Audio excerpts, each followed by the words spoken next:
ఈ నిమ్స్ హాస్పిటల్లో ఒక రకమైన దందా జరుగుతుందట. తెలంగాణలో పని చేయాల్సిన నిరుద్యోగులకు అన్యాయం జరుగుతున్నది. ఇంకా ఈ నిమ్స్ ఆసుపత్రిలో ఆంధ్ర వాళ్ళ పెత్తనం ఇంకా నడుస్తున్నది. మొత్తం అక్కడ ఉన్న హెచ్ఓడిస్లో చాలామంది ఏపీకి సంబంధించిన వాళ్ళే ఎక్కువగా ఉన్నారు. వాళ్ళు మొత్తం ఏపీలో ఉన్న వాళ్ళని ఎక్కువగా రిక్రూట్ చేసుకొని తెలంగాణ పిల్లలకు అన్యాయం చేస్తున్నారట. రీసెంట్గా ఈ టెక్నీషియన్కి సంబంధించిన డిపార్ట్మెంట్లో 216 మంది ఎంప్లాయీస్ ఉంటే అందులో దాదాపుగా 70 నుంచి 80 మంది వరకు ఏపీకి సంబంధించిన వాళ్ళే ఉన్నారు.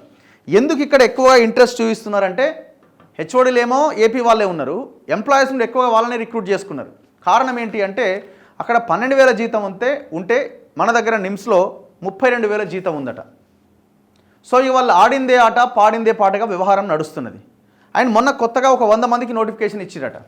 ఆ 100 మందికి నోటిఫికేషన్ ఇచ్చే క్రమంలో వీళ్ళు తెలంగాణ ఉద్యోగులంతా ఎట్లా ఇస్తారు, మొత్తం వాళ్ళకే పోతే మరి మన దగ్గర ఉద్యోగం కోసం వెయిట్ చేస్తున్న వాళ్ళ సంగతి ఏంటి అని క్వశ్చన్ చేస్తే ఆ నోటిఫికేషన్ అట్లా ఆగింది. అందులో కూడా ఇప్పుడు ఒక 5% వాళ్ళకి ఇవ్వాలని నిర్ణయం తీసుకుంటుందట కమిటీ. మరి ఎట్లా ఇది? రాష్ట్రం విడిపోయింది, 10 ఏళ్ళు అయిపోయింది. నేను ఓన్లీ నిబంధనల ప్రకారమే మాట్లాడుతున్నా. అయిపోయినప్పుడు మన ఉద్యోగాలు మనకు రావాలి కదా, ఎందుకు ఈ రకంగా? అండ్ ఇంకొకటి, ఈ హెచ్ఓడీలు కొంతమంది చిట్టీలు దందా చేస్తున్నారట లోపల. ఈ చిట్టీల దందా ఏంది? చిట్టీలు అంటే ఫైనాన్స్, అంటే ఎంప్లాయీస్నే కస్టమర్లుగా చేసుకొని చిట్టీలు వేస్తున్నారట, ఫైనాన్స్ దందా చేస్తున్నారట. సరే మీరు జెన్యున్గా చేసినా ఇంకోటి చేసినా మీరు చేయాల్సిన పని ఏంది, మీరు చేస్తున్నది ఏంది? ఒక్కొక్క హెచ్ఓడికి దాదాపు 1,70,000 1,80,000 జీతం ఉందట. మరి అంత జీతం వచ్చే వాళ్ళు మళ్ళీ ఈ దందా ఏంది? అండ్ ఇంకొకటి, అక్కడ తెలంగాణ కోసం కొట్లాడుతున్న వాళ్ళు మీరు తెలంగాణ నినాదం ఎందుకు తీసుకొస్తారు ఇందులో అని పైన ఉన్న ఎంప్లాయీస్ డిపార్ట్మెంట్ హెడ్స్ చెప్తున్నారట. అంటే మాట్లాడొద్దా తెలంగాణ అని? ఏం జరుగుతున్నాయి? దామోదర్ రాజనరసింహ గారు దయచేసి దృష్టి పెట్టండి. తెలంగాణలో ఉన్న ఉద్యోగాలు తెలంగాణ వాళ్ళకే ఇవ్వండి. ఆమె అంటున్నారు తెలంగాణ నినాదం ఏంది, తెలంగాణ ఎందుకు తీసుకొస్తారు ఇందులోకి? తెలంగాణ ఆంధ్ర వాళ్ళైతే మీ వేరే రాష్ట్రం వాళ్ళైతే చూడరా? అవునండి, ఎక్కడ ఉద్యోగాలు వాళ్ళు అక్కడ చేసుకొనివ్వండి ప్రశాంతంగా. ఇప్పుడు నెక్స్ట్ వీళ్ళందరికీ రెన్యువల్ చేయాల్సిన వీళ్ళంతా కాంట్రాక్ట్ ఎంప్లాయీస్, వీళ్ళంతా ఈ 216 మంది. అందుకే ఎక్కడ ఉద్యోగం చేయాల్సిన వాళ్ళకి ఏ రాష్ట్రం వాళ్ళకి ఆ రాష్ట్రంలో కల్పించే ప్రయత్నం చేయండి. ఇంకా చాలా అంశాలు ఉన్నాయి ఇందులో మాట్లాడాల్సినవి.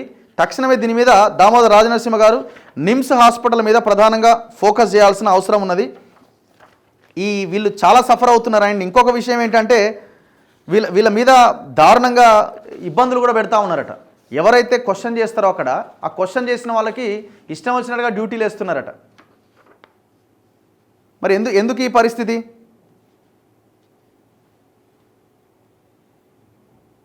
అండ్ కొంతమంది ఎంప్లాయీస్ అంతా వెళ్ళి డైరెక్టర్కి రిక్వెస్ట్ కూడా పెట్టుకున్నారు 18వ తేదీ 7వ నెలలో. ఏమని? Requesting to review on recruiting term extension of non-Telangana candidates in NIMS with the technicians on contract working in various departments brings to your kind notice that as per the state government orders, after the state formation, the recruiting non-Telangana candidates have been stopped in all the cadres NIMS. But ignoring the orders, many of the non-local candidates are recently given appointments to various technicians, which is in injustice to many local candidates. Even the extensions are given to those candidates. Hence, sir, we request you stop recruiting and extension of all non-local candidates in NIMS in all the technician cadre. ఇప్పుడు only ఇది ఈ technician డిపార్ట్మెంట్లోనే ఎక్కువగా ఉన్నదట. మరి మిగతా various డిపార్ట్మెంట్లో వాళ్ళ యూనియన్లు చాలా పగడ్బందీగా వేరే వాళ్ళు మన రాష్ట్రంలో ఉన్న మన బిడ్డలకి ఉద్యోగాలు దక్కాలి, మనం అందుకే ఉద్యమం చేసినామని రాష్ట్రం తెచ్చుకున్నామని వాళ్ళు అక్కడ చాలా స్ట్రిక్ట్గా ఫాలో అవుతున్నారు. మరి ఈ డిపార్ట్మెంట్లు ఎందుకు అవ్వట్లే?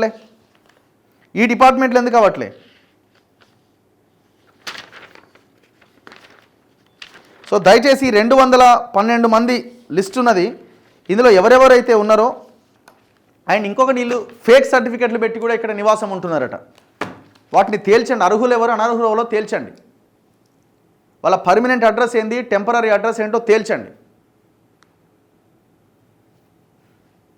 అన్నింటికంటే ముఖ్యంగా ఏంటంటే, సరే ఒకవేళ వాళ్ళకు ఉద్యోగ కల్పన మీరు కల్పించే ప్రయత్నం చేసినా మీరు వాళ్ళకి చెప్పి నచ్చజెప్పి పంపించే ప్రయత్నం చేయండి. ఇక్కడ ఉన్న వాళ్ళకి నష్టం జరగకుండా చూడండి. లేదు ఇంకా ఎవరైనా సరే వాళ్ళని కంటిన్యూ చేసే క్రమంలో మరి ఎవరైనా మీరు ఆ టెక్నీషియన్స్ని కానీ ఇంకా వేరే డిపార్ట్మెంట్స్లో తెలంగాణ వాళ్ళకి తీసుకోవాల్సిన పరిస్థితి ఉంటే మరి నియామకాలు ఎక్కువగా పెంచండి. మరి ఈ అరాచకం ఏంది? మళ్ళీ వాళ్ళని వేధించడము, ఇబ్బంది పెట్టడం ఏంది? ఇది కరెక్ట్ కాదు కదా. హాస్పిటళ్ళల్లో చిట్టీలు వేసేది ఏందండి?